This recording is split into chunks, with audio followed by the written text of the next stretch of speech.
Hello friends, Assalamu alaikum. Welcome back to Jimmy's Language Club at English Alphabet. I'm Sarika from Chattogram.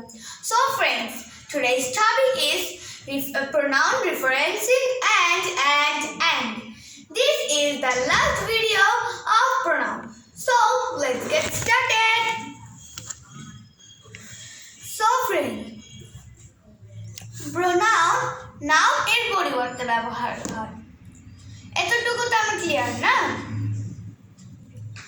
Pronoun যে noun এর পরিবর্তে বসে তাকে antecedent বলে। একটি স্পষ্ট নির্ভুল নাউন গঠন করা খুবই কঠিন। তবে কিছু সেন্টেন্স এ একাধিক নাউন বা অ্যান্টিসিডেন্ট থাকার কারণে প্রোনাউন কোনটিকে নির্দেশ করছে তা বোঝা যায় না।